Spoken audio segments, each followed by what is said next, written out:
Hey guys, happy Friday.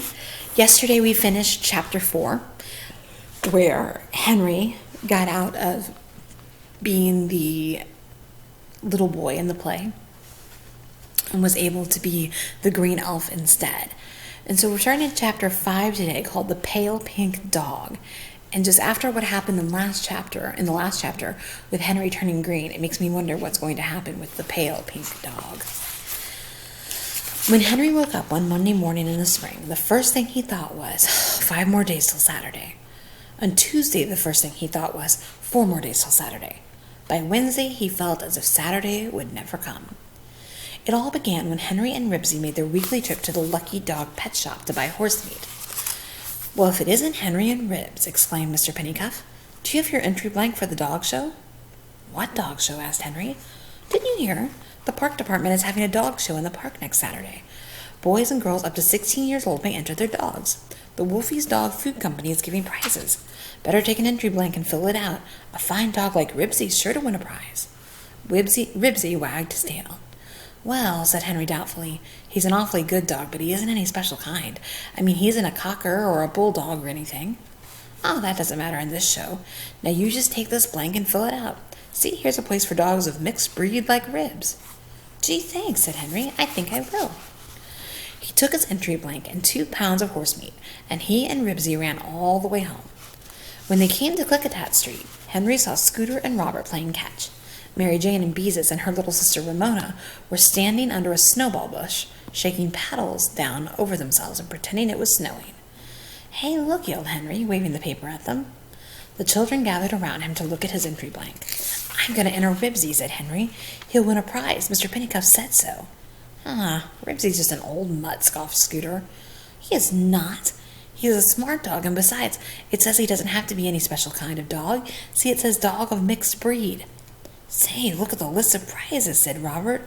"Wolfie's dog food, squeaking mice, feeding dishes, leashes, movie tickets, beanies, silver loving cups, a whole lot of stuff.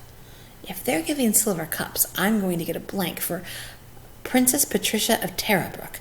She's a better dog than Ribsy," said Mary Jane. "Princess who?" demanded Scooter. "Princess Patricia of Terrabrook. That's Patsy's real name. She has a pedigree, and I know she'll win a silver cup." Patsy was Mary Jane's Cocker Spaniel. "You know," said Robert thoughtfully, "I'm going to enter Sassy. She's getting kind of old, but she's still pretty lively, and she might win a movie ticket or something." Beezus and Ramona didn't have a dog. They had a cat, 3 white rats, a turtle, and 1 guppy. Beezus said she knew where she could borrow a puppy named Puddles. "Well, I guess I might as well enter Rags," said Scooter. "He's the smartest dog around here. He can even sit up and shake hands. And he's all Airedale, too. He isn't any mixed breed like that old mutt you found. Ribsy isn't old, and he isn't a mutt either, and he can sit up, too. He's a better dog than your old Rags, and he'll win a better prize. I'll bet he wins a silver cup." "Don't make me laugh," scoffed Scooter. "If he'd been any good, his folks wouldn't have let him get away." At last Saturday came. Henry jumped out of bed as soon as he woke up because he had a lot to do before the dog show at 10 o'clock. At breakfast, he stopped gulping his cereal to ask, "Mom, can I give Ribsy a bath in the bathtub?" "May I give Ribsy a bath in the bathtub?" "Ugh, may I give Ribsy a bath in the bathtub?" "Can you use the laundry tub in the basement the way you usually do?" his mother asked. "But Mom, this is special for the dog show. I want to do an extra good job on him this time. If I get him good and clean, I know he'll win a silver cup." Mrs. Huggins sighed. "Yes, Henry, you may give Ribsy a bath in the bathtub if you promise to clean up the bathroom afterward." So I'm going to leave it there for today, and we'll pick it up next Monday.